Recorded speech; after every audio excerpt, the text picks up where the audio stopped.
Effect of pressure on velocity of sound in ear. Last व्हिडिओमध्ये Newton's formula and Laplace's correction for this formula असे दोन points आपण observe केलेले होते. Velocity of sound in ear it is equal to under root gamma p divided by rho.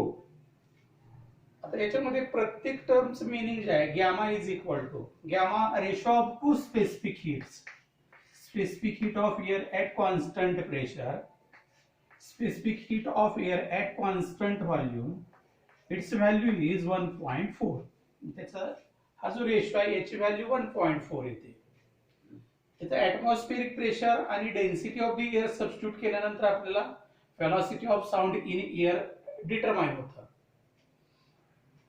तर याच्यामध्ये effect of pressure on the velocity of sound हे determine करायचं आहे. मग हे जे एक्सप्रेशन आहे हे थोडस कन्वर्ट करतो. It is equal to under root gamma P divided by mass of the air divided by volume of the air. हे स्मॉल व्ही ने मी रिप्रेझेंट करतो. Mass per volume of the air it is equal to density of the air. या फॉर्म्युलाचं परत conversion असं झालं gamma P P is equal to m म्हणजे gamma P divided by rho. Rho density it is equal to mass per volume. Volume इकडे multiplication मध्ये आलं gamma PV divided by M. आता हे पीव्ही जे आहे हे आपल्याला दुसऱ्या फॉर्म मध्ये कन्वर्ट करता येतं. आयडियल गॅस इक्वेशन असं एखाद्या पाठीमागे 10वी पर्यंत अभ्यासलेला असेल किंवा 11वीला आहे, फिजिक्स मध्ये आहे, केमिस्ट्री मध्ये आहे. गॅसेसच्या बाबतीत एक लॉ आहे PV is equal to N R T असं ते इक्वेशन आहे, ज्याच्यामध्ये हे प्रेशर ऑफ द गॅस आहे, volume of the gas, number of moles of the gas, universal gas constant and absolute temperature अशा ह्या 5 व्हॅल्यूज आहेत. ही जर पीव्ही ची व्हॅल्यू इथं सबस्टिट्यूट केली तर velocity of sound in air it is equal to under root gamma R T divided by M हे असं इक्वेशन आलं. आता या इक्वेशन मध्ये हे जे इक्वेशन आहे प्रेशरची टर्म जी आहे ही आलेली नाही. टर्म्स कोणत्या कोणत्या आहेत? गॅमा आहे, ratio of CP and CB, universal gas constant आहे, ऍब्सोल्यूट टेम्परेचर आहे आणि मास ऑफ द एअर आहे. मग प्रेशर जर नसेल तर या इक्वेशनचे साइन आपल्याला असं म्हणता येतं the velocity of sound in air does not depend upon the pressure of the air. मात्र इथं त्या इक्वेशन मध्ये आहे प्रेशर आणि ही व्हॅल्यू कधी चेंज होते? आता इथं प्रेशरची असणारी व्हॅल्यू कधी चेंज होते? तर टेम्परेचर चेंज झाल्यानंतर प्रेशरची व्हॅल्यू चेंज होईल. As a temperature changes then pressure changes and then velocity of sound in air changes. या पद्धतीने effect of pressure on the velocity of sound हा आपल्याला एक्सप्लेन करता येतो. हा जो न्यूटन्स फॉर्म्युला आहे ज्याला लॅप्लासिस करेक्शन अप्लाय केलेला आहे तो gamma P divided by rho हे मास पर व्हॉल्यूमच्या फॉर्म मध्ये लिहायचं. Gamma PV is equal divided by M, PV is equal to NRT हे आयडियल गॅस इक्वेशन आहे. आणि मग velocity of sound in air under root gamma R T divided by M. प्रेशरची term नाही म्हणून एक स्टेटमेंट आपल्याला असं करता येतं the velocity of sound in air does not depend upon the pressure of the air. However परत त्याच्यामध्ये काय बदल करता येतो? As a temperature changes, pressure changes, then velocity of sound in air changes. आता मग ते टेम्परेचर वरती कसं डिपेंड असतं तर त्याच्यानंतरचा पॉइंट आहे इफेक्ट ऑफ टेम्परेचर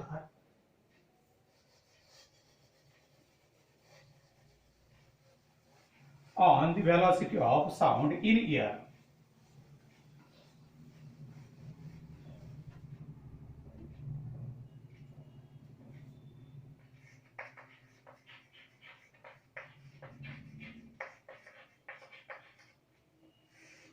आता याच्यामध्ये परत दोन पार्ट आहेत. व्हेलॉसिटी कशा पद्धतीने डिपेंड राहते टेम्परेचरवरती हे एक्सप्लेन करायचं आहे. आणि टेम्परेचर चेंज झाल्यानंतर जर व्हेलॉसिटी चेंज होत असेल तर 1 डिग्री सेल्सिअस टेम्परेचर चेंज झाल्यानंतर किती व्हेलॉसिटी चेंज होते, तर हा दुसरा पार्ट एक्सप्लेन करायचा आहे. तर मगाशी जे एक्सप्लेन केलेलं होतं तोच part, P is equal to under root gamma P divided by rho, it is equal to gamma P divided by mass per volume, it is equal to under root gamma PV divided by M. आता मगाशी जे equation लिहिलेलं होतं PV is equal to NRT, हे N mole साठी लिहिलेलं होतं. एक केमिस्ट्रीमध्ये कन्सेप्ट एखाद वेळेस झाले असेल, नसेल तर होईल, मोल्स म्हणजे काय. पण आता जरी झाले नसेल तरी पाठीमागे 9वीला किंवा 10वीला मोल झालेला आहे तुम्हाला, अवोगाड्रोज नंबर, तर ती आहे नंबर ऑफ मोल्स, म्हणजे त्याच्यातला एक मोल म्हणजे किती. आणि समजा एका मोल साठी हेच इक्वेशन लिहायचं असेल तर PV is equal to R T, मग ती व्हॅल्यू इथं सबस्टिट्यूट केली.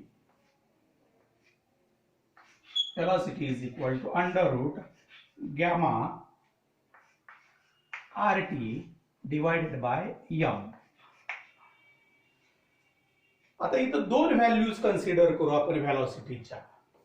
Suppose velocity v at room temperature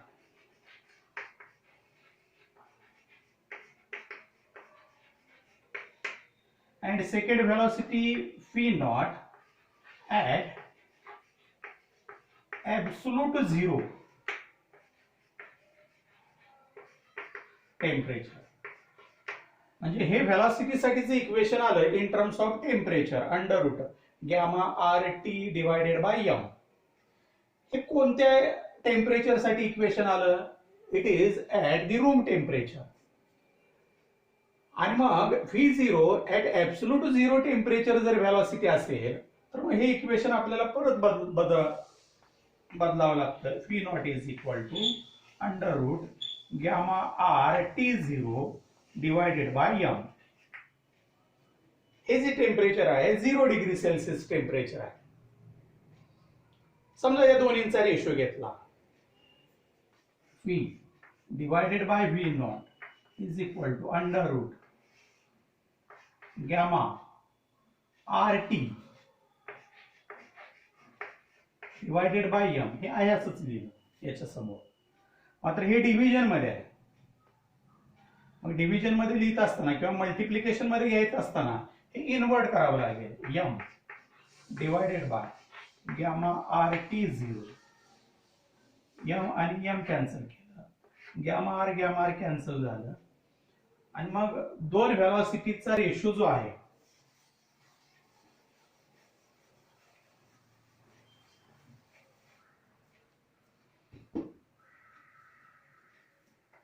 P upon V naught is equal to under root T divided by T naught. म्हणजे हे V जे आहे त्याच्या समोरच किंवा ह्या इक्वेशन मध्ये सुद्धा P it is equal to under root gamma R T divided by M. आणि मग हे V जे आहे हे टेम्परेचरला कसं रिलेट आहे हे कसं सांगता येतं. Velocity it is directly proportional to square root of absolute temperature. या पद्धतीनं ही पहिली स्टेप. सुरुवातीलाच मी सांगितलं हे दोन पद्धतीने एक्सप्लेन करायचं आहे की व्हेलॉसिटी टेम्परेचर वरती कशी डिपेंड असेल. तर व्हेलॉसिटी ही जी आहे it depends or it directly proportional to the square root of absolute temperature. या पद्धतीने एक्सप्रेस करावे लागेल. समजा याच्या सहाय्याने सोडवलं, आपण सॉल्व्ह केलं आणि 1 डिग्री सेल्सिअस जर टेम्परेचर इन्क्रीज केलं तर व्हेलॉसिटी किती चेंज होते हे पण डिटरमाइन करता येते या इक्वेशनच्या सहाय्याने.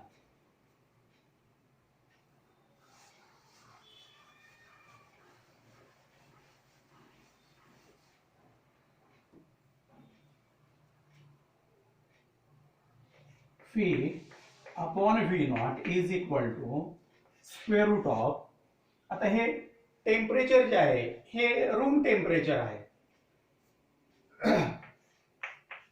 किंवा कोणतंही टेम्परेचर आहे T प्लस ऍब्सोल्यूट मध्ये कन्वर्ट करत असताना 273 त्याच्यामध्ये ऍड करायचं डिवायडेड बाय हे 0 डिग्री सेल्सिअस आहे. 273 T divided by 273 plus 1. 1 upon 273 it is equal to suppose alpha म्हणजे याचा रेशो जो आहे हा अल्फा कन्सिडर केला प्लस 1. आता ही टर्म जी आहे स्क्वेअर रूट मध्ये आहे.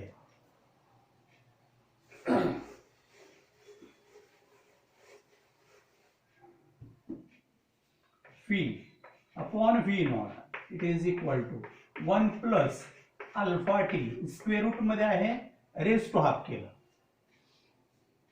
आणि याच्यातल्या पहिल्या दोन टर्म्स म्हणजे हे सिम्प्लिफाय केलं आणि पहिल्या दोन टर्मचाच विचार जर केला तर हे असं इक्वेशन येतं 1 प्लस हाफ अल्फा टी. आता अल्फा कशाचं सबस्टिट्यूशन आहे 1 upon 273 it is equal to V naught 1 plus half into 1 upon 273 into t. It is equal to 1 plus t divided by n multiply केलं 6 14 एवढा नंबर येतो. आता ही जी velocity आहे velocity at absolute zero temperature आणि त्याची value आपण पाठीमागच्या lecture मध्ये सांगितलेली आहे. इट इज इक्वल टू 332 किंवा हेच P equal to V naught plus V naught into T divided by 546. आता इथं 332 लिहिलं आणि इथं 332 ला डिवाइड केलं 546 न. Velocity is equal to 332 velocity of sound at absolute zero temperature plus 332 divided by 546 into t. It is equal to 332 plus 0.61 t.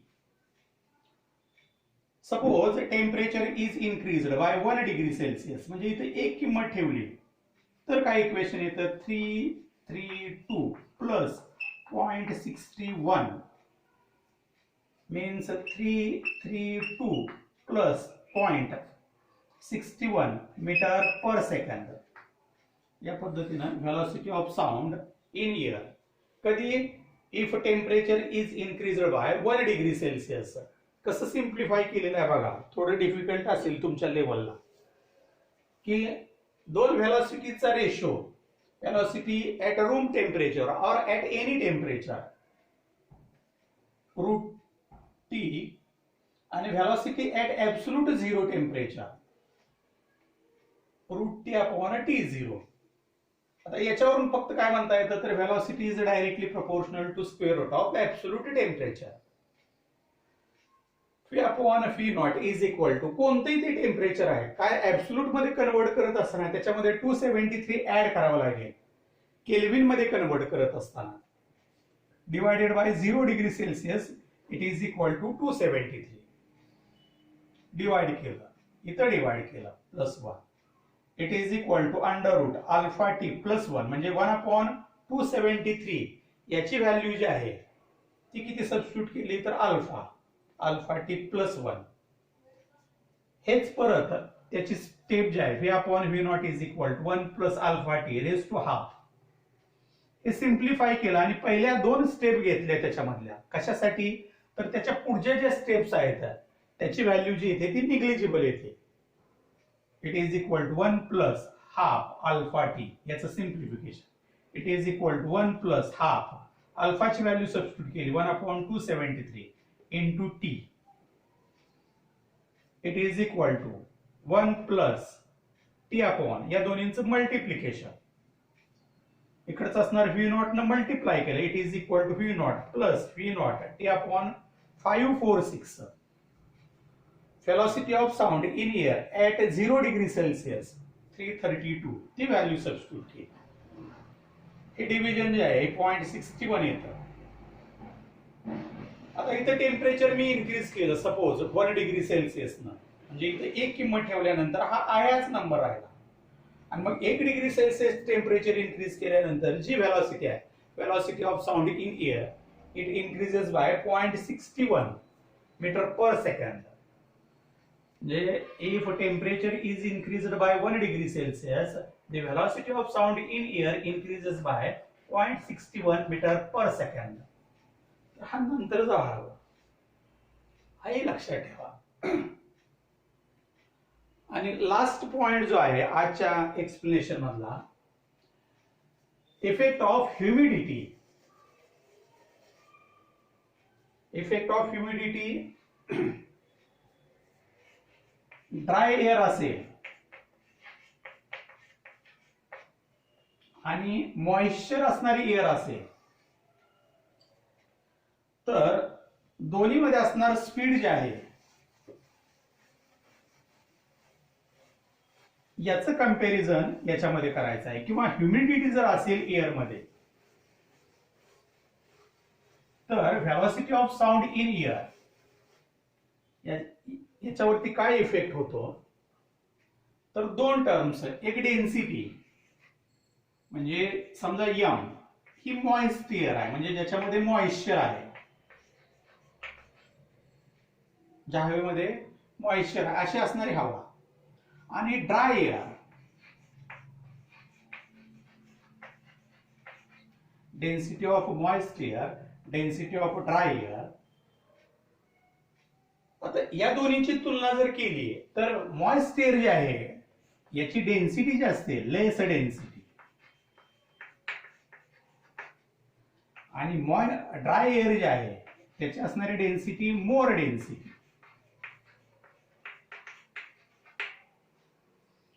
आणि मग दोन्हीसाठी फॉर्म्युला लिहिला. Velocity of sound in air for dry air it is equal to under root gamma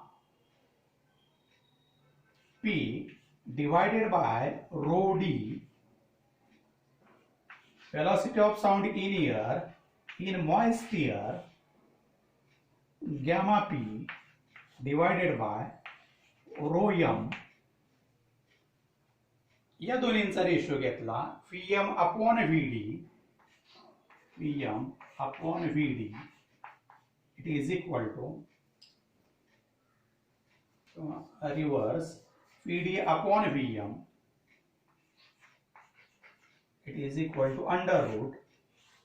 आता Vd म्हणजे हे gamma P divided by rho d into rho m divided by gamma P. हे दोन factors cancel झाले. Vd upon Vm, Vd upon Vm it is equal to under root rho m upon rho d. आता या दोन्हींची जर तुलना केली, density of moist air it is less, म्हणजे rho m it is less than rho d. हे कमी आहे. हा न्यूमरेटर मध्ये असणारा नंबर जर कमी असेल तर Vd जे आहे ड्राय एअर मध्ये असणारी व्हेलॉसिटी कमी असेल. आता याचं जर एक्झाम्पल घ्यायचं असेल, ड्राय एअर आणि मॉइस्ट एअर याच्यामध्ये आपल्याला डिफरन्स कसा सांगता येईल, तर दुपारी 12 वाजता असणारी हवा जी आहे किंवा 10 नंतर असणारी हवा जी आहे ती ड्राय एअर असेल किंवा ड्राय असते एअर. तेच सकाळी पहाटेची 4 वाजता 5 वाजता असणारी हवा जी असेल त्याच्यामध्ये मॉइश्चर असेल, ती मॉइस्ट एअर. मग ती हवा जी आहे, ती एअर जी आहे, तर त्याची डेन्सिटी जी असेल की नाही ही लेस असते. आणि डेन्सिटी लेस असेल तर व्हेलॉसिटी जी आहे ही व्हेलॉसिटी कमी राहते आणि ही व्हेलॉसिटी जास्त राहते. पण थोडस पाठीचं जर ऑब्झर्व केलं काही जणांनी तर अगदी पाठीचं दूर एक 8-10 किलोमीटर वरती समजा ट्रेन वगैरे किंवा एखादं व्हेकल जात असेल आणि हॉर्न वाजवत असेल तर त्याचा आवाज सुद्धा आपल्याला ऐकू येतो, स्पष्ट ऐकू येतो. कशामुळं, तर मॉइस्ट एअर जी आहे त्याची डेन्सिटी लेस असते आणि त्यामुळे तिथं स्पीड जी आहे, व्हेलॉसिटी जी आहे साऊंडची ही जास्त असते. ड्राय एअर त्याची डेन्सिटी जास्त असते त्यामुळे व्हेलॉसिटी जी आहे ही कमी असते. मग जर रो एम लेस दॅन रो डी तर दुसरा जो रिझल्ट आहे त्याच्यावरून Vd less than PM. The velocity of sound in a dry air, it is less than velocity of sound in moist air. म्हणजे ही डेन्सिटी कमी असते, मात्र म्हणजे मॉइस्ट एअरची डेन्सिटी कमी असते, मॉइस्ट एअर मध्ये असणारी व्हेलॉसिटी जी आहे साऊंडची ही मात्र जास्त असते.